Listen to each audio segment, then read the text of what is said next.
Ito po yung kinuha natin kaninang sayote, atin pong iluluto. Ayan. So, simpleng luto po. Samahan po natin ng sardinas.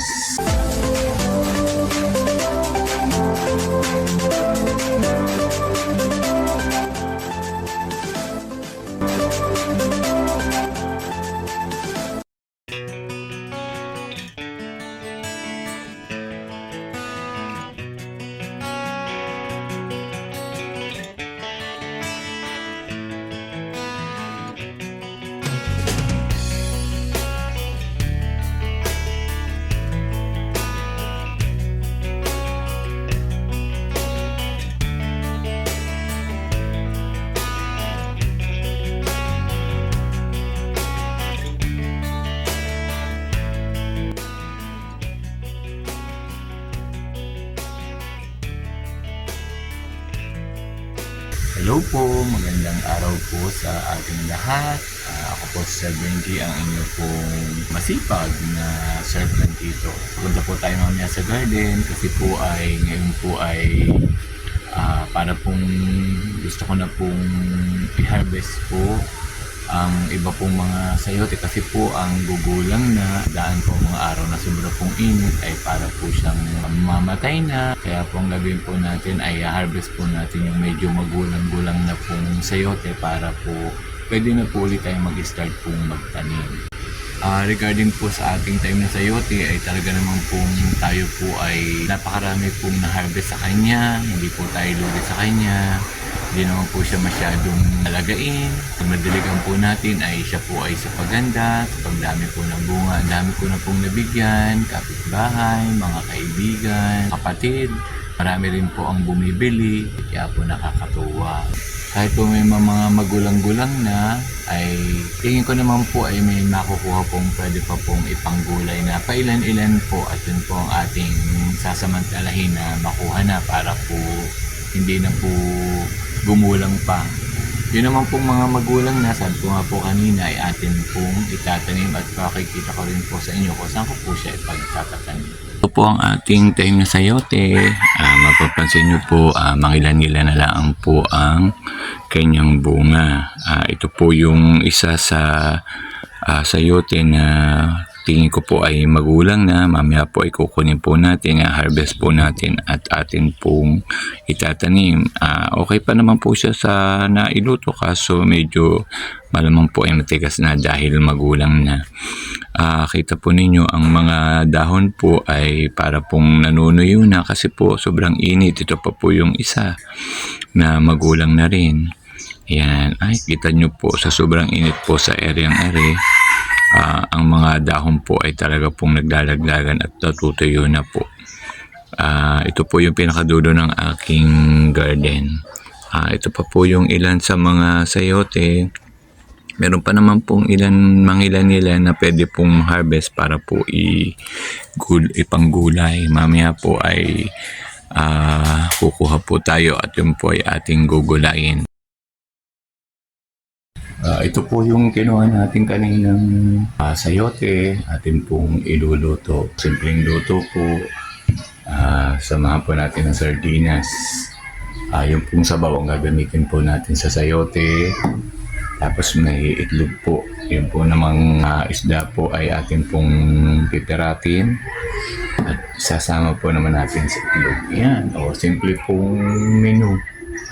Ay makakaluto na po tayo ng masarap sa ating sayote. Kaya po pag may tanim ay pakinabang po talaga. Yan po ang atin pong gagawin po ngayon luto. Simpleng luto. Kami naman po ay dadalawang kakain. Kasya na po sa amin.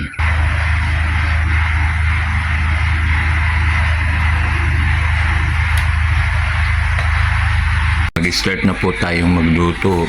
Kakatuwa po rin itlog at kambal-kambal po. Bali, yung dalawa pong itlog, 4 po ang laman. Nakakatuwa. Bawat isa po ay 2 po ang laman. Kaya 4 po. Ay nakaready na po ang ating sayote. Ito po yung ating hiwalay pong sardinas na isda.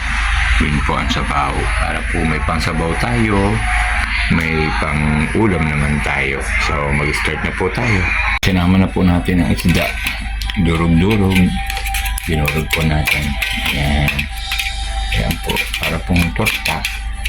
Luto na po tayo ng itlog. Prito na po tayo. Itlog na ating naluto. Hati po kami ng mami. Pwede na po itong pang-ulam. Pwede na po. Bawang at sibuyas. Bawang, sibuyas. Sinama ko na po yung sayote. Medyo mapalambot-lambot. Ganyan lang po kung magluto. Simple lang po. Natuto na po eh. Nilagay ko na po yung sabaw po ng sardinas. At po may bawang, may sibuyas at saka po sayote. Mamaya ko po titimplahan pag po nabula na po. Yan, nabula na po. Nilagyan ko na po ng mga pampalasa. Palalambutin ko lang po ang sayote at siya. Kakain na po kami. Kain na po tayo. Yan po. Ayan, juice. Wala po ang gulay. Simpleng pang ulam. Ay, sa tindi po ng pagod din po sa garden ay ubos ko po ang aking tanghaliang pagkain. Nakakain na po tayo. Hindi ko na lang po ipapakita sa inyo yung pag-harvest ko po ng mga magugulang na pong sayote. At kita po nyo yung area po sa dulo ay talaga pong napakainit. Ay masisilam lamang po ako at ang mahirap naman po ding i-video at ayan po. Puro po sikat ng araw. Kaya po, papakita ko na lang po sa inyo mamaya pag tatanim ko na po yung mga na-harvest nating magugulang na sayote. Ay, tinan muna nyo ang area iyon, ang init-init po. So, mamaya po, mag-harvest po muna tayo ng sayote na itatanim po natin. Kasi po, papatay na po yung ating nakatanim na sayote. Kailangan po din natin palitan ng bago para po dire-diretso po na tayo po ay may tanim pong gulay.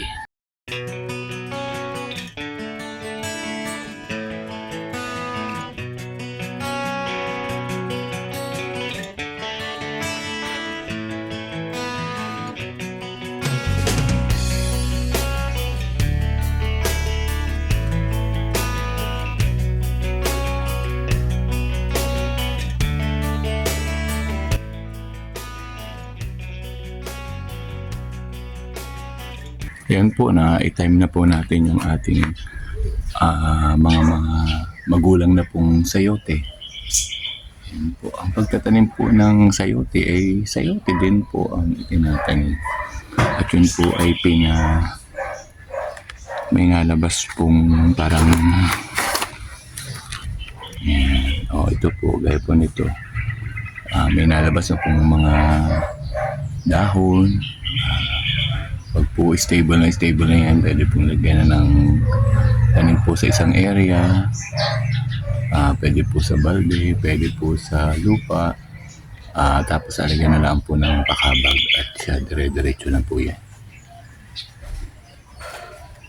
Ayan pa po ang iba. Katuwa po magtanim ng sayote.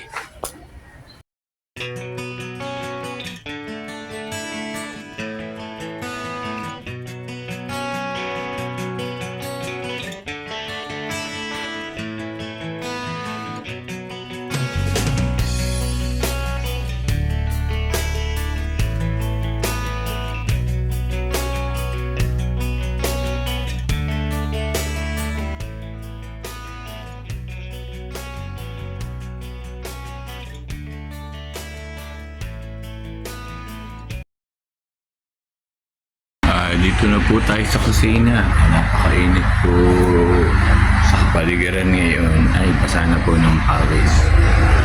Salamat po din po sa mga pumuli po ng aking sayote kanina. Masarap din po ang naging ulam namin dahil sayote po ang aking niluto, itlog, saka sardinas. Okay na po yun. Salamat po at na sinubaybayan po rin ninyo ang aking simpleng vlog na yung araw na ito tungkol po sa sayote. So, ganito na lang po. Maraming salamat. Bye-bye.